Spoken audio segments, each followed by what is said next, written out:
Natural structure ಏನಿರುತ್ತೆ ಅದು ಬದಲಾಗಬಹುದು. ಯಾವುದೇ ಕಂಪನಿ ಆದ್ರೂ ನಾನು ಆಕ್ಷೇಪಣೆ ಮಾಡ್ತೀನಿ, ಅದು ಆರೋಗ್ಯಕ್ಕೆ ಒಳ್ಳೆಯದಲ್ಲ. ಒಬ್ಬರ ಬದುಕು ನಡೀತಾ ಇರೋದೇ ಒಂದು ಹಸುವಿನಿಂದ ಅಂತ ಇದ್ದಾಗ ಯಾವ್ಯಾವ ರೀತಿಯ ಒಂದಷ್ಟು ಕಾಂಪ್ಲಿಕೇಶನ್ಸ್ ಆಗುತ್ತೆ ಅಲ್ವಾ ಈ ವಿಚಾರ? ತನ ಏನಿರುತ್ತೆ ಹಸುದು, ಅದಕ್ಕೆ ಡ್ಯಾಮೇಜ್ ಆಗಿ ಇನ್ಫೆಕ್ಷನ್ ಆಗಿ ಪಸ್ ಬರೋದನ್ನೆಲ್ಲ ನಾವು ತುಂಬ ಅಮಾನವೀಯ ಅನಿಸುತ್ತೆ, ಮತ್ತು ಆರೋಗ್ಯಕ್ಕೂ ಒಳ್ಳೆಯದಲ್ಲ ಅನಿಸುತ್ತೆ. ಆ ಎನರ್ಜಿ ಲೆವೆಲ್ ಮೇಂಟೈನ್ ಆಗುತ್ತಾ, ನನ್ನ ನಿದ್ದೆ ಚೆನ್ನಾಗಿ ಬರುತ್ತಾ, ನಾನು ರಾತ್ರಿ ಡೀಪಾಗಿ ನಿದ್ದೆ ಮಾಡೋಕ್ಕಾಗ್ತಿದ್ಯಾ, ನಾನು ಮನಸ್ಸು ಸಮಾಧಾನವಾಗಿದೆಯಾ. ಮೇಡಮ್, ಇನ್ನೊಂದು ವಿಚಾರ, ಈಗ ನೀವು ಹಾಲಿನ ವಿಚಾರದಲ್ಲಿ ಆಕ್ಷೇಪ ವ್ಯಕ್ತಪಡಿಸ್ತಿರೋದಕ್ಕೆ ಒಂದಷ್ಟು ಮಂದಿಗೆ ಕನ್ಫ್ಯೂಷನ್ಸ್ ಇದೆ. ಯಾಕೆ ಈ ಥರದ ಒಂದು ವಿಚಾರವನ್ನು ಇವರು ಮುನ್ನೆಲೆಗೆ ತರ್ತಾ ಇದ್ದಾರೆ, ಪದೇ ಪದೇ ಹೇಳ್ತಾ ಇದ್ದಾರೆ ಅಂದಾಗ ಇಲ್ಲಿ ನಿಮಗೆ ಆಕ್ಷೇಪ ಇರೋದು ಹಾಲು ಸಂಸ್ಕರಣೆ ಮಾಡುವಂಥ ವಿಧಾನದ ಬಗ್ಗೆನಾ, ಅಥವಾ ಹೈನುಗಾರಿಕೆಯಲ್ಲಿ ಯಾವ್ಯಾವ ರೀತಿಯ ಪದ್ಧತಿ ಇವಾಗ ಅಳವಡಿಸ್ಕೊಂಡಿದ್ದಾರೆ ಅದ್ರ ಬಗ್ಗೆನಾ, ಅಥವಾ ಒಂದು ಕಂಪನಿಯ ಬಗ್ಗೆನಾ ಅಂತ? ಇದು ಯಾವ ಕಂಪನಿಯ ಬಗ್ಗೆ ಖಂಡಿತ ಅಲ್ಲ. ಯಾವುದೇ ಕಂಪನಿ ಆಗಲಿ ತುಂಬ ಸಂಸ್ಕರಣೆ ಮಾಡಿದಾಗ ಆ ಹಾಲು ಏನಾಗುತ್ತೆ, ಉದಾಹರಣೆಗೆ ಈಗ ಒಂದಷ್ಟು ಹಾಲಿನ ಉತ್ಪನ್ನಗಳಲ್ಲಿ ಒಂದಷ್ಟು ಕೆಮಿಕಲ್ಸ್ ಇರೋದಾಗಲಿ, ಈಗ ultra high temperature UHT treated milk, ಈಗ ಟೆಟ್ರಾ ಪ್ಯಾಕಲ್ಲಿ ಬರುತ್ತೆ ನೋಡಿ. ಸೊ ಅದ್ರ ಬಗ್ಗೆ ನಾನು ಆಕ್ಷೇಪಿಸ್ತೀನಿ. ಯಾಕಂದ್ರೆ 2 ಕಾರಣಗಳು ನಾನು ಹೇಳಿದ್ದೀನಿ. ಒಂದು, ತುಂಬಾ ಕೆಮಿಕಲ್ಸ್ ಇದ್ರೆ ಅದು ಮೇ ಬಿ FSSAI ಅಲೋ ಮಾಡಿರಬಹುದು, ಒಂದಷ್ಟು ಏನೋ ಅಲೋಡ್ ಲಿಮಿಟ್ ಇರುತ್ತೆ ಅಂತ. ಅದು ಬಂದು 1 ಬಾಟಲ್ಗಿರುತ್ತೆ, ಅದು 1 ಸಲ ಕುಡಿದಾಗ. ಸೊ ಆ ರೀತಿ ಪ್ರತಿನಿತ್ಯ ಮಕ್ಕಳು ಕುಡಿತಾರೆ. ಸೊ ಅವಾಗ ಅದು ಎಲ್ಲ ಆ ಡೋಸ್ ಕೂಡ್ಕೊಂಡು ಕೆಮಿಕಲ್ಸು ಎಷ್ಟಾಗುತ್ತೆ ಅಲ್ವಾ? ಸೊ ಆ ಡೋಸ್ ನಾವು ಕ್ಯಾಲ್ಕುಲೇಟ್ ಮಾಡಬೇಕಾಗುತ್ತೆ. ಪ್ರತಿದಿನ ನೀವು ತಗೊಂಡಾಗೂ ಅದು ಹೋಗಿ ಲಿವರ್ ಅಲ್ಲಿ ಡೆಪಾಸಿಟ್ ಆಗ್ತಾ ಇರುತ್ತೆ. ಸೊ ಆ ರೀತಿ ಆಗುತ್ತೆ ಅದು ಒಂದು. ಇನ್ನೊಂದು, ಈ UHT ಟ್ರೀಟೆಡ್ ಮಿಲ್ಕ್ ಆ ಹಾಲಿನ ಬಗ್ಗೆ ಸಹ ನಾನು ಅಬ್ಜೆಕ್ಟ್ ಮಾಡ್ತೀನಿ. ಯಾಕಂದ್ರೆ ಯಾವುದೇ ಒಂದು ಆಹಾರ ಪದಾರ್ಥ ಅಷ್ಟು ಹೈ ಟೆಂಪ್ರೇಚರ್ ಅಲ್ಲಿ ಅದನ್ನ ಟ್ರೀಟ್ ಮಾಡಿದಾಗ ಏನಿದೆ ಆ ನೈಸರ್ಗಿಕ ಸ್ಟ್ರಕ್ಚರ್, ನ್ಯಾಚುರಲ್ ಸ್ಟ್ರಕ್ಚರ್ ಏನಿರುತ್ತೆ ಅದು ಬದಲಾಗಬಹುದು. ಎಸ್ಪೆಷಲಿ ಪ್ರೋಟೀನ್, ಅದರಲ್ಲಿರೋ ಅಮೈನೋ ಆಸಿಡ್ ಸೀಕ್ವೆನ್ಸು ಚೇಂಜ್ ಆಗಬಹುದು. ಸೊ ಅವಾಗ ಏನಾಗುತ್ತೆ, ನಮ್ಮ ದೇಹದ ಇಮ್ಯೂನ್ ಸಿಸ್ಟಮ್ ಅಥವಾ ರೋಗ ನಿರೋಧಕ ಶಕ್ತಿಗೆ ಅದು ಕನ್ಫ್ಯೂಸ್ ಆಗಬಹುದು. ಅದನ್ನ ಫಾರಿನ್ ಬಾಡಿ ತರ ಟ್ರೀಟ್ ಮಾಡಬಹುದು, ರಿಯಾಕ್ಟ್ ಮಾಡೋದಕ್ಕೆ ಸ್ಟಾರ್ಟ್ ಮಾಡಬಹುದು. ಸೊ ಹಾಗಾಗಿ ಅವಾಗ ಆಟೋಇಮ್ಯೂನ್ ಡಿಸೀಸಸ್ ಅನ್ನೋ ಕಾಯಿಲೆಗಳು ಬರಬಹುದು. ಅದ್ರ ಬಗ್ಗೆ ನಾನು ಬಹಳಷ್ಟು ಮಾತಾಡಿದ್ದೀನಿ ಆಲ್ರೆಡಿ.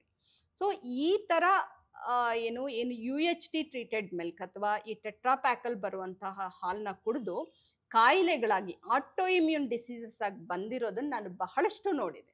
ನನ್ನ ಹತ್ರ ಅದ್ರ ಬಗ್ಗೆ ಬಹಳಷ್ಟು ಉದಾಹರಣೆಗಳಿದೆ ನಾನು ನೋಡಿರೋ ಪೇಷಂಟ್ಸ್ದು. ಸೊ ಹಾಗಾಗಿ ನಾನು ಈ ಏನು ಕೆಮಿಕಲ್ಸ್ ಆ್ಯಡ್ ಮಾಡಿ ಫ್ಲೇವರ್ಸ್ ಆಗಲಿ, ಕಲರ್ಸ್ ಆಗಲಿ, ಪ್ರಿಸರ್ವೇಟಿವ್ಸ್ ಆಗಲಿ, ಆ ಒಂದು ಉತ್ಪನ್ನಗಳನ್ನ ಮತ್ತೆ ಈ ಅಲ್ಟ್ರಾ ಹೈ ಟೆಂಪ್ರೇಚರ್ ಟ್ರೀಟ್ ಮಾಡಿರುವಂಥ ಹಾಲನ್ನ ಎರಡನ್ನೂ ನಾನು ಯಾವುದೇ ಕಂಪನಿ ಆದರೂ ನಾನು ಆಕ್ಷೇಪಣೆ ಮಾಡ್ತೀನಿ. ಅದು ಆರೋಗ್ಯಕ್ಕೆ ಒಳ್ಳೆಯದಲ್ಲ ಲಾಂಗ್ ರನ್ ಅಲ್ಲಿ. ಇವಾಗ ಈ ತರ ಹಾಲಿನ ಬಗ್ಗೆ ಆಕ್ಷೇಪ ವ್ಯಕ್ತಪಡಿಸಿದ್ರು ಅಂದ ತಕ್ಷಣ ಒಂದು ಕೃಷಿ ಕ್ಷೇತ್ರಕ್ಕೆ ಒಂದು ರೀತಿ ಹೊಡೆತ ಅನ್ನೋ ತರಕ್ಕೆ ಒಂದಷ್ಟು ಮಂದಿ ಅದನ್ನ ಕನ್ಸಿಡರ್ ಮಾಡ್ತಾರೆ. ಹೈನುಗಾರಿಕೆ ಮೇಲೆ ದೊಡ್ಡ ಹೊಡೆತ, ಯಾಕಂದ್ರೆ ಅವ್ರು ಹಾಲೇ ಸರಿ ಇಲ್ಲ, ಹಾಲು ಕುಡಿಬಾರ್ದು, ಹಾಲು ಒಳ್ಳೇದಲ್ಲ ಅಂತ ಹೇಳ್ತಾರೆ. ಅಂದ್ರೆ ನಾವ್ ಎಲ್ಲಿ ಹೋಗ್ಬೇಕು? ಯಾಕಂದ್ರೆ ಎಷ್ಟೋ ಜನ ಬದುಕು ಕಟ್ಕೊಳ್ತಾ ಇರೋದೇ ಈಗ ಹೈನುಗಾರಿಕೆಯಿಂದ. ಹೋಗ ಒಂದು ಮನೇಲಿ ಯಾರು ಗಂಡು ದಿಕ್ಕಿರಲ್ಲ, ಒಬ್ರು ಹೆಂಗ್ಸಿರ್ತಾರೆ, ಏನು ದುಡಿಮೆಗೆ ಆಧಾರ ಇರೋದಿಲ್ಲ, ಏನೋ ಒಂದು ಹಸು ಕಟ್ಕೊಳ್ಳೋಣ, ಅಟ್ಲೀಸ್ಟ್ ಬಂದ ಹಾಲನ್ನ ಮಾರಿ ಅದ್ರಲ್ಲಿ ಜೀವನ ಮಾಡೋಣ ಆ ಥರ.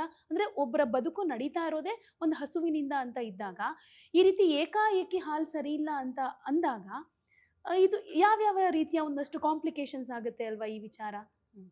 ಸೊ ಈ ಹೈನುಗಾರಿಕೆ ಬಗ್ಗೆ ನಾನು ಮಾತಾಡ್ತಾ ಇಲ್ಲ. ಈಗ ಅವ್ರೇನು ಹಾಲು ಈ ಕಂಪನೀಸ್ಗೆ ಹಾಕ್ತಾರೆ ಅದನ್ನ ಹಾಲಾಗೆ ಕೊಡ್ಲಿ ಜನರಿಗೆ, ಯಾರೋ ಜೀರ್ಣ ಆಗೋ ಅಂಥವ್ರು ಅದನ್ನ ಬಳಸ್ಲಿ, ಆಯ್ತಾ?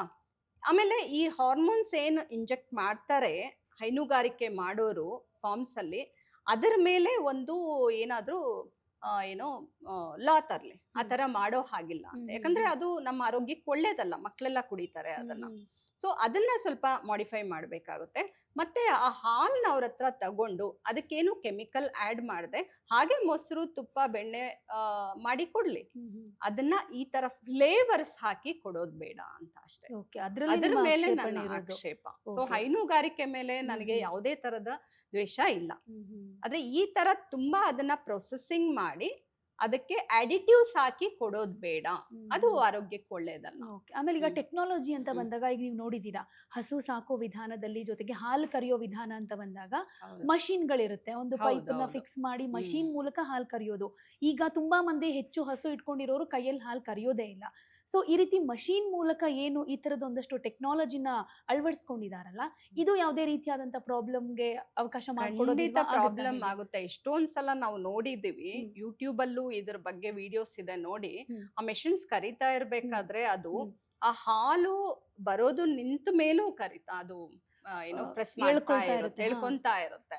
ಸೊ ಅದ್ರಲ್ಲಿ ಎಷ್ಟೊಂದ್ ಸಲ ರಕ್ತ ಮತ್ತೆ ಕಿವಿ ಎಲ್ಲ ರಕ್ತ ಬರ್ತಾ ಇರುತ್ತೆ, ಹ್ಮ್. ಅವಾಗ್ಲೂ ಎಳಿತಾ ಇರುತ್ತೆ. ಮತ್ತೆ ಈ ತರ ಆಗಿ ಆಗಿ ಆ ಇದಕ್ಕೆ ಡ್ಯಾಮೇಜ್ ಆಗಿ ಸ್ತನ ಏನಿರುತ್ತೆ ಹಸುದು, ಅದಕ್ಕೆ ಡ್ಯಾಮೇಜ್ ಆಗಿ ಇನ್ಫೆಕ್ಷನ್ ಆಗಿ ಪಸ್ ಬರೋದನ್ನೆಲ್ಲ ನಾವು ನೋಡ್ತೀವಿ. ಇದೆಲ್ಲ ಇದೆ ನೋಡಿ ಬೇಕಾದ್ರೆ. ಸೊ ಈ ತರ ಎಲ್ಲ ನೋಡ್ತಾ ಇರ್ತೀವಿ. ಇದು ಆ, ತುಂಬಾ ಅಮಾನವೀಯ ಅನ್ಸುತ್ತೆ, ಮತ್ತೆ ಆರೋಗ್ಯಕ್ಕೂ ಒಳ್ಳೇದಲ್ಲ ಅನ್ಸುತ್ತೆ. ಸೊ ಅವ್ರು ಏನೇ ಎಷ್ಟೇ ಹಸುಗಳು ಇಟ್ಕೊಂಡಿದ್ರು ಮೆಷಿನ್ಸ್ ಯೂಸ್ ಮಾಡದೆ ಅವ್ರ ಕೈಯಲ್ಲೇ ಕರಿಯೋ ತರ ಏನಾದ್ರೂ ವ್ಯವಸ್ಥೆ ಮಾಡ್ಕೊಂಡ್ರೆ ಉತ್ತಮ ಹಸು ಸಾಕು. ಓಕೆ. ಈಗ ಶುದ್ಧ ಹಾಲು ಅಂತಾನೆ ಇಟ್ಕೊಳ್ಳೋಣ. ಈಗ ಊರ್ ಕಡೆ ಎಲ್ಲ ಈಗ ಈಗ ನಾವು ಸಿಟಿಯಲ್ಲಿ ಇರೋದ್ರಿಂದ ಪ್ಯಾಕೆಟ್ ಮೂಲಕ ಹಾಲು ಏನ್ ಬರುತ್ತೆ ಅದನ್ನ ತಗೊಳ್ತೀವಿ. ಹಳ್ಳಿಯಲ್ಲಿರೋರು ಕೂಡ ಇವಾಗಿನ ಪದ್ಧತಿಗಳು ಒಂದಷ್ಟು ಚೇಂಜ್ ಆಗಿದ್ರು ನಾವೇನ್ ಡೈರಿಗೆ ಹಾಕಲ್ಲ, ಬೇರೆ ಏನು ಮಿಕ್ಸ್ ಮಾಡಲ್ಲ, ಕೆಮಿಕಲ್ ಇರೋದಿಲ್ಲ, ಏನು ಇಲ್ಲ ಅಂತ ಹೇಳಿ ಮಕ್ಳಿಗೆ ಕೊಡ್ತಾರೆ. ಡೈಲಿ ಊರಲ್ಲಿರೋ ಹಳ್ಳಿಯಲ್ಲಿರುವಂತ ಮಕ್ಳು ಡೈಲಿ ಹಾಲು ಕುಡಿತಾರೆ. ಇದರಿಂದ ಏನು ಪ್ರಾಬ್ಲಮ್ ಆಗೋದಿಲ್ವಾ? ಅದೇ ನೋಡ್ಬೇಕಾಗುತ್ತೆ. ನಾನು ಹೇಳಿದ್ದೀನಿ, ಹ್ಮ್. ಒಂದು 70-75% ಜನಕ್ಕೆ ಹ್ಮ್. 3-5 ವರ್ಷ ಆದ್ಮೇಲೆ ಜೀರ್ಣ ಆಗಲ್ಲ. ಸೊ ಅವ್ರು ಕೊಡ್ತಿರೋ ಮಕ್ಕಳಿಗೆ ಸತತವಾಗಿ ಅಲರ್ಜಿಗಳು ಅವಾಗವಾಗ ಬರ್ತಾ ಇದೆ. ಮತ್ತೆ ಈಗ ಒಬ್ಬೊಬ್ಬರಿಗೆ ಜ್ವರ ಬರುತ್ತೆ, ಹೋಗೋದೇ ಇಲ್ಲ. ಆ ಥರ ಎಲ್ಲ ಏನಕ್ಕಾಗುತ್ತೆ ಅಂದ್ರೆ ಇನ್ಫ್ಲಮೇಷನ್ ಇಂದ ಆಗುತ್ತೆ ಬಾಡಿ.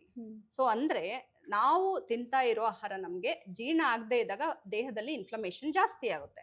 ಸೊ ಆ ಥರ ಮಕ್ಕಳಲ್ಲಿ ಅವಾಯ್ಡ್ ಮಾಡೋದು ಉತ್ತಮ. ಯಾಕಂದ್ರೆ ನಾನು ಹೇಳಿದ್ದೀನಿ, ಒಂದು 70-75% ಮಕ್ಕಳಿಗೆ ಜೀರ್ಣ ಆಗಲ್ಲ.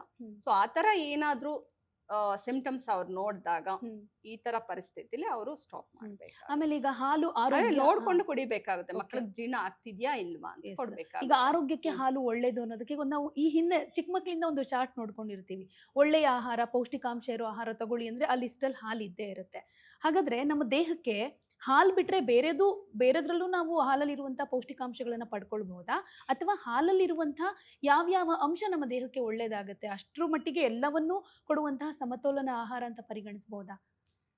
ಖಂಡಿತ ನಾನು ಪರಿಗಣಿಸಲ್ಲ ಹಾಲ್ನ ಸಮತೋಲನ ಆಹಾರ ಅಂತ. ಯಾಕಂದ್ರೆ ನಾನು ಹೇಳಿದ್ನಲ್ಲ, ಲ್ಯಾಕ್ಟೋಸ್ ಇಂಟಾಲರೆನ್ಸ್ ತುಂಬಾ ಕಾಮನ್ ಆಗಿ ನೋಡ್ತೀವಿ. ನಾನು ಎಷ್ಟೊಂದು ಮಕ್ಕಳಿಗೆ ಅಲರ್ಜಿಗಳಾಗಿ ಬಂದಾಗ ಈ ಹಾಲು ಕುಡಿತಾ ಇರ್ತಾರೆ, ಅದನ್ನ ನಿಲ್ಲಿಸಿದಾಗ 1-2 ವರ್ಷ 5 ವರ್ಷದಿಂದ ಇರೋ ಅಲರ್ಜಿಗಳೆಲ್ಲ 1 ತಿಂಗಳು 2 ತಿಂಗಳಲ್ಲೇ ಕ್ಯೂರ್ ಆಗ್ತಾ ಇದೆ. ಕಡಿಮೆ ಆಗೋದಲ್ಲ, ಕ್ಯೂರ್ ಆಗ್ತಾ ಇದೆ. ಸೊ ಅವ್ರು ಬಂದು ನಾನು ಹುಡ್ಕೊಂಡು ಬಂದು ಹೇಳ್ತಾರೆ, ಮೇಡಮ್ ಈ ತರ ಆಯ್ತು, ನಾವು ಎಷ್ಟೋ ಟ್ರೀಟ್ಮೆಂಟ್ಸ್ ತಗೊಂಡಿದ್ವಿ, ಎಷ್ಟೊಂದು ಡಾಕ್ಟರ್ಗಳ ಹತ್ರ ತೋರಿಸಿದ್ವಿ, ಕಡಿಮೆ ಆಗಿರ್ಲಿಲ್ಲ. ಇವಾಗ ನೋಡಿ, ಕಡಿಮೆ ಟ್ರೀಟ್ಮೆಂಟ್ ಅಲ್ಲಿ ನೀವು ಹೇಳಿದ ಆಹಾರದಲ್ಲಿ ಒಂದಷ್ಟು ಬದಲಾವಣೆಗಳು ತಂದಾಗ ಕ್ಯೂರ್ ಆಯ್ತು ಅಂತ ಬಂದು ಹೇಳಿರೋರು. ಸೊ ಇದೆಲ್ಲ ಕಾಯಿಲೆಗಳು ನಾನು ಹೇಳಿದ್ದೇನೆ, ಅಲರ್ಜಿಗಳು ಇವೆಲ್ಲ ಬರ್ತಾ ಇರೋದು ಇನ್ಫ್ಲಮೇಷನ್ ಇಂದ. ಆ ಇನ್ಫ್ಲಮೇಷನ್ ತುಂಬಾ ಸಲ ಆಗೋದು ನಮ್ಗೆ ಜೀರ್ಣ ಆಗದೆ ಇರೋ ಆಹಾರದಿಂದ. ಸೊ ಅದನ್ನ ನಿಲ್ಲಿಸಿದಾಗ ಸರಿ ಹೋಗುತ್ತೆ. ಇದನ್ನ ನೋಡ್ಕೊಂಡು ಕೊಡ್ಬೇಕಾಗುತ್ತೆ. ನಾನು ಯಾವಾಗ್ಲೂ ಹೇಳ್ತೀನಿ, ಈ ಪೌಷ್ಟಿಕಾಂಶ ಮತ್ತೆ ಇನ್ಫ್ಲಮೇಷನ್ ಇವೆರಡು ಬಂದಾಗ ನಾವು ನಮ್ಮ ಇಮ್ಯೂನ್ ಸಿಸ್ಟಮ್ನ ಬ್ಯಾಲೆನ್ಸ್ ಆಗಿ ಇಟ್ಕೊಳ್ಳೋದ್ರ ಮೇಲೆ ಫೋಕಸ್ ಮಾಡ್ಬೇಕಾಗುತ್ತೆ. ಯಾಕಂದ್ರೆ ಪೌಷ್ಟಿಕಾಂಶ ನಾವು ಬೇರೆದ್ರಲ್ಲೂ ತಗೋಬಹುದು ಅಲ್ವಾ? ಈಗ ಮೂಳೆ ಸ್ಟ್ರಾಂಗ್ ಆಗುತ್ತೆ, ಹಾಲು ಕುಡಿದ್ರೆ ಒಳ್ಳೇದು. ಯಾಕಂದ್ರೆ ಅದರಲ್ಲೂ ಹೆಂಗಸರು ಒಂದು 30-40 ದಾಟಿದ ಮೇಲೆ ಅವರ ಮೂಳೆಗಳು ವೀಕ್ ಆಗಿರುತ್ತೆ, ಹಾಲು ಕುಡಿದ್ರೆ ಸ್ಟ್ರೆಂತ್ ಬರುತ್ತೆ ಅಂತ ಹೇಳ್ತಾರೆ. ಅದು ಓಕೆನಾ? ಸೊ ಇಲ್ಲ, ಅದು ಮೂಳೆಗೆ ಸ್ಟ್ರೆಂತ್ ಬರುತ್ತೆ ಹಾಲಿಂದ ಅನ್ನೋದು ತಪ್ಪು. ಯಾಕಂದ್ರೆ ಏನಾಗುತ್ತೆ, ಸ್ಟ್ರೆಂತ್ ಮೂಳೆಗೆ ಸ್ಟ್ರೆಂತ್ ಬೇರೆ ಆಹಾರದಿಂದನೂ ಬರಬಹುದು. ಈಗ ಎಳ್ಳಲ್ಲೂ ಕ್ಯಾಲ್ಸಿಯಂ ಇರುತ್ತೆ, ಬಾದಾಮಿಲಿ ಇರುತ್ತೆ, ಆಮೇಲೆ ಎಷ್ಟೊಂದು ನಮ್ಮ ತರಕಾರಿಗಳಲ್ಲೂ ಇರುತ್ತೆ, ಆಯ್ತಾ? ಸೊ ಅದನ್ನ ನಾವು ಸಬ್ಸ್ಟಿಟ್ಯೂಟ್ ಮಾಡಬೇಕಾಗುತ್ತೆ. ಯಾವಾಗ ಒಂದು ಆಹಾರ ನಾವೇನು ತಗೊಂತಾ ಇದ್ದೀವಿ ಅದು ನಮ್ಮ ದೇಹದಲ್ಲಿ ಜೀರ್ಣ ಆಗದೆ ನಮ್ಮ ದೇಹದಲ್ಲಿ ಇನ್ಫ್ಲಮೇಷನ್ ಮಾಡ್ತಾ ಇದೆ ಅಂದಾಗ ಅದನ್ನ ಅವಾಯ್ಡ್ ಮಾಡಬೇಕಾಗುತ್ತೆ. ನಾವು ಬೇರೆ ಸಬ್ಸ್ಟಿಟ್ಯೂಟ್ ನೋಡ್ಕೋಬೇಕಾಗುತ್ತೆ. ಸೊ ಅದು ಅದ್ರ ಮೇಲೆ ಅಂದ್ರೆ ಈಗ ಹಾಲು ನನ್ನ ಮೈಗೆ ಒಗ್ಕೊಂಡಿದೆ, ಅಡ್ಜಸ್ಟ್ ಆಗಿದೆ, ನಾನು ಕಂಟಿನ್ಯೂ ಮಾಡಬಹುದು, ಏನು ಸಮಸ್ಯೆ ಇಲ್ಲ ಅಂದ್ರೆ ಕಂಟಿನ್ಯೂ ಮಾಡಬಹುದಾ? ಅಥವಾ ಈಗ ನೀವು ಹೇಳಿದ್ರಿ ದೇಹ ಒಂದೊಂದು ಸೂಚನೆ ಕೊಡುತ್ತೆ, ಇಂಥ ಆಹಾರ ನಿಮಗೆ ಸೂಟ್ ಆಗ್ತಾ ಇಲ್ಲ, ಅಲರ್ಜಿಗಳಾಗ್ತಾ ಇದೆ, ಡೈಜೆಷನ್ ಆಗ್ತಾ ಇಲ್ಲ, ಬೇರೆ ಬೇರೆ ಪ್ರಾಬ್ಲಮ್ ಇದೆ ಅಂದಾಗ ಸ್ಕಿಪ್ ಮಾಡಬಹುದು. ಬಟ್ ನನಗೆ ಅಡ್ಜಸ್ಟ್ ಆಗಿದೆ ಅಂದ್ರೆ ನಾನು ಕಂಟಿನ್ಯೂ ಮಾಡಬಹುದಾ, ಹೇಗೆ? ನಿಮ್ಗೆ ಅಡ್ಜಸ್ಟ್ ಆಗಿದೆ ಅಂದ್ರೆ ತುಂಬಾ ಸಲ ಸ್ಟಾರ್ಟಿಂಗ್ ಗೊತ್ತಾಗಲ್ಲ ಓಕೆ ನಿಮ್ಗೆ. ಓಕೆ. ಸೊ ಈ ತರ ನಾನು ಹೇಳಿದ ತರ ಏನಾದ್ರೂ inflammatory diseases, auto immune diseases ಎಲ್ಲ ಇದೆ. ಈಗ ಉದಾಹರಣೆಗೆ ನಿಮ್ಗೆ ಥೈರಾಯ್ಡ್ ಪ್ರಾಬ್ಲಮ್ ಇದೆ, ಅದು ಒಂದು ಈ ಹೈಪೋಥೈರಾಯ್ಡಿಸಮ್ ಅನ್ನೋದು auto immune disease. Type 1 diabetes mellitus auto immune disease. Joint pain, rheumatoid arthritis ಅಂತಿರುತ್ತೆ, ಅದು ಏನೋ auto immune disease. Inflammatory bowel disease ಅಂತಿದೆ, IBD. ಇರಿಟೇಬಲ್ ಬಾವೆಲ್ ಸಿಂಡ್ರೋಮ್ ಅಂತಿದೆ. ಇವೆಲ್ಲ ಆಟೋ ಇಮ್ಯೂನ್ ಡಿಸೀಸಸ್. ಸೊ ಇದೆಲ್ಲ ಈ ತರದ ಸಿಂಪ್ಟಮ್ಸ್ ಇದ್ದಾಗ ಬೆಟರ್ ಅವಾಯ್ಡ್ ಮಾಡಬೇಕು. ಬಟ್ ತುಂಬಾ ಜನಕ್ಕೆ ಅದು ಈ ಕಾಯಿಲೆಗಳ ಬಗ್ಗೆ ಅರಿವೇ ಇಲ್ಲ. ಸೊ ಅದಕ್ಕೆ ನಾನು ಬಹಳಷ್ಟು ಜನಕ್ಕೆ ನನ್ನ ಹತ್ರ ಅಲರ್ಜಿಗಳಾಗಿ ಅಥವಾ ಏನೋ ಕಾಯಿಲೆಗಳಾಗಿ ಬಂದ್ರೆ ನಾನು ಅವಾಯ್ಡ್ ಮಾಡೋಕೆ ಹೇಳ್ತೀನಿ. ಓಕೆ. ಆಮೇಲೆ ನಂಗೆ ಒಂದು ಡೌಟ್ ಅಂತ ಏನಂದ್ರೆ, ಈಗ ಏನೇ ಒಂದು ವಿಚಾರ ಆದ್ರೂ ಹೇಳಿಕೆ ಅಥವಾ ಯಾವುದೋ ಒಂದು ವಿಡಿಯೋ ನೋಡಿದೆ ಅವ್ರು ಏನೋ ಹೇಳಿದ್ರು ಅದು ಸೆಕೆಂಡ್ರಿ, ಪ್ರತ್ಯಕ್ಷವಾಗಿ ಕಂಡ್ರು ಪ್ರಮಾಣಿಸಿ ನೋಡ್ಬೇಕು ಅಂತ ಹೇಳ್ತಾರೆ. ಸೊ ಹಾಲಿನ ವಿಚಾರವಾಗಿ ನೀವು ಇಷ್ಟೊಂದು ತಿಳ್ಕೊಳ್ತಾ ಇದ್ದೀರಾ, ಹೇಳ್ತಾ ಇದ್ದೀರಾ ಅಂದ್ರೆ ಇದ್ರ ಬಗ್ಗೆ ನೀವು ಯಾವ್ಯಾವ ಥರದ್ದು ರಿಸರ್ಚ್ ಮಾಡಿದೀರಾ ಅಂತ? ತುಂಬಾ ರಿಸರ್ಚ್ ಮಾಡಿದ್ದೀನಿ. ಯಾಕಂದ್ರೆ ಹಾಲಿನ ಬಗ್ಗೆ ನನ್ನ ಒಂದು ಅನುಭವದಲ್ಲಿ ಈ ಹಾಲು ಕುಡಿಯೋದ್ರಿಂದ ಬಹಳಷ್ಟು ಕಾಯಿಲೆಗಳು ಬರ್ತಾ ಇದೆ, ಮತ್ತೆ ಇರೋ ಕಾಯಿಲೆಗಳು ಜಾಸ್ತಿ ಆಗ್ತಾ ಇದೆ ಅಂತ ಅನಿಸಿ ಅದ್ರ ಬಗ್ಗೆ ನಾನು ತುಂಬಾ ಆಳವಾಗಿ ಒಂದು ಸಂಶೋಧನೆ ಮಾಡಿದಾಗ ಎಷ್ಟೊಂದು ಆಲ್ರೆಡಿ ರಿಸರ್ಚ್ ಇದೆ ಅದರ ಬಗ್ಗೆ. ಅದನ್ನ ನಾವು ಯಾರು ಹೊರಗಡೆ ತರ್ತಾ ಇಲ್ಲ ಅಷ್ಟೇ. ಉದಾಹರಣೆಗೆ ನಾನು ಲ್ಯಾಕ್ಟೋಸ್ ಇಂಟಾಲರೆನ್ಸ್ ಇವಾಗ ಹೇಳಿದೆ, ಅದು ಸೈನ್ಸೇ ಪ್ರೂವ್ ಮಾಡಿರುವಂಥದ್ದು. 100 ಸೈಂಟಿಫಿಕ್ ಪೇಪರ್ಸ್ ಇದೆ ಅದ್ರ ಬಗ್ಗೆ. ಅದನ್ನ ನಾವು ಯಾರು ಗಮನ ಹರಿಸ್ತಾ ಇಲ್ಲ. ಈಗ ಹೋದ ತಕ್ಷಣ ಡಾಕ್ಟರ್ ನಿಮ್ಗೆ ಮೂಳೆ ಗಟ್ಟಿ ಆಗುತ್ತೆ ಅಂತೆಲ್ಲ ಹಾಲು ಕುಡೀರಿ ಅಂತ ಹೇಳ್ಬಿಡ್ತಾರೆ. ಲ್ಯಾಕ್ಟೋಸ್ ಇಂಟಾಲರೆನ್ಸ್ ಅದ್ರ ಬಗ್ಗೆ ಎಜುಕೇಟ್ ಆಗ್ತಾ ಇಲ್ಲ. ಈಗ ನಿಮ್ಗೆ ಒಂದು ಆಹಾರ ಪದಾರ್ಥ ಜೀರ್ಣನೇ ಆಗಿಲ್ಲ ಅಂದ್ರೆ ನಿಮಗೆ ಹೇಗೆ ಅದು ಪೌಷ್ಟಿಕಾಂಶ ಪ್ರೊವೈಡ್ ಮಾಡುತ್ತೆ? ನಿಮ್ಮ ಕರಳು ಅದನ್ನ ಜೀರ್ಣನೆ ಮಾಡೋಕ್ಕಾಗಿಲ್ಲ ಅಂದ್ರೆ ನಿಮ್ಗೆ ಅದರಿಂದ ಹೇಗೆ ಅದು ಲಿವರ್ ವರೆಗೂ ಹೋಗಿ ಹೇಗೆ ಪೌಷ್ಟಿಕಾಂಶ ಬರುತ್ತೆ ಅದರಿಂದ, ಅಲ್ವಾ? ಇದ್ರ ಕಡೆ ಗಮನ ಹರಿಸ್ತಾ ಇಲ್ಲ. ಇನ್ನೊಂದು ಅದೇ ಈಗ ನಾನು ಹೇಳಿದ್ನಲ್ಲ, ಈ ಕಲಬೆರಕೆ ಅನ್ನೋದು ಜಾಸ್ತಿ ಆಗ್ತಾ ಇರೋದು ಈ ವಿಚಾರದಲ್ಲೇ. ಸೊ ಇದೆಲ್ಲ ನಾವು ಮೈಂಡಲ್ಲಿ ಇಟ್ಕೊಂಡು ಒಂದು ಆಹಾರ ನನಗೆ ಏನೋ ಸೆಟ್ ಆಗುತ್ತಾ ಇಲ್ವಾ ಅಂತ ಡಿಸೈಡ್ ಮಾಡಬೇಕಾಗುತ್ತೆ. ಆಮೇಲೆ ಎಲ್ಲರೂ ಇವಾಗ ನೋಡಿ ಇನ್ಫಾರ್ಮೇಶನ್ ಅನ್ನೋದು ಎಲ್ಲರಿಗೂ ಸಿಗ್ತಾ ಇದೆ. ಸೊ ನಾವೇ ಅದ್ರ ಬಗ್ಗೆ ನಾವೇನಾದ್ರೂ ಒಂದು ಹೊಸ ಪದ್ಧತಿನ ಅನುಸರಿಸಬೇಕು. ಎಲ್ಲೋ ನಾನೊಂದು ವಿಡಿಯೋ ನೋಡಿದೆ ಅಂದಾಗ ನೀವು ಅದ್ರ ಬಗ್ಗೆ ನೀವೇ ಸ್ವಲ್ಪ ರಿಸರ್ಚ್ ಮಾಡಬೇಕು, ಆಯ್ತಾ? ಆಮೇಲೆ ತುಂಬಾ ಏನು ಇದು ಬ್ರಹ್ಮವಿದ್ಯೆ ಅಲ್ಲ. ಉದಾಹರಣೆಗೆ ಲ್ಯಾಕ್ಟೋಸ್ ಇಂಟಾಲರೆನ್ಸ್, ಲೀಕಿ ಗಟ್ ಸಿಂಡ್ರೋಮ್ ಅನ್ನೋದು ತಿಳ್ಕೋಬೇಕು, ಗಟ್ ಹೆಲ್ತ್ ಅನ್ನೋದ್ರ ಬಗ್ಗೆ ತಿಳ್ಕೋಬೇಕು, ಲಿವರ್ ಹೆಲ್ತ್, ಆಮೇಲೆ ಹಾರ್ಮೋನಲ್ ಹೆಲ್ತ್. ಇದೆಲ್ಲ ತುಂಬಾ ಸ್ವಲ್ಪ ತಿಳ್ಕೊಂಡು ನಾವು ಅದನ್ನ ಕನೆಕ್ಟ್ ಮಾಡಬೇಕಾಗುತ್ತೆ, ಲಿಂಕ್ ಮಾಡಿ ನಾವೇ ಅರ್ಥ ಮಾಡಿಕೊಂಡು ಒಂದು ಸ್ವಲ್ಪ ದಿನ ಎಕ್ಸ್ಪೆರಿಮೆಂಟ್ ಮಾಡಿ. ಈಗ ನಾನೇನೋ ಹೇಳ್ತಾ ಇರ್ತೀನಿ, ಡಾಕ್ಟರ್ ಶರಣ್ಯ ಹೇಳಿದ್ರು ಅಂದ ಮಾತ್ರಕ್ಕೆ ಅದನ್ನೇ ಏನೋ ವೇದವಾಕ್ಯ ತರ ಫಾಲೋ ಮಾಡಬೇಕಾಗಿಲ್ಲ. ಒಂದು 3 months ಏನ್ ನೀವು ಆಲ್ರೆಡಿ ಈಗ ನಿಮ್ಗೇನೋ ಒಂದು ಸಮಸ್ಯೆ ಇರುತ್ತೆ, ಆರೋಗ್ಯದ ಸಮಸ್ಯೆ, ಒಂದು 3 months ಇವಾಗ ನೀವೇನು ಆಲ್ರೆಡಿ ಫಾಲೋ ಮಾಡ್ತಿದ್ದೀರಾ ಅದನ್ನ ಬಿಟ್ಟು ನಾನು ಏನು ಹೇಳ್ತೇನೆ ಅದನ್ನ ಒಂದು 3 ತಿಂಗಳು ಫಾಲೋ ಮಾಡಿ ನೋಡಿ. ಅನುಸರಿಸಿದಾಗ ನಿಮಗೆ ಗೊತ್ತಾಗುತ್ತೆ. ನಾನು ಹೇಳಿದೆ, ನಮ್ಮ ಒಂದು ವೆಲ್ ಬೀಯಿಂಗ್, ನಮ್ಮ ಆರೋಗ್ಯವಾಗಿದ್ದೀವಿ ಅನ್ನೋದಕ್ಕೊಂದಷ್ಟು ಸೂಚನೆಗಳಿದೆ.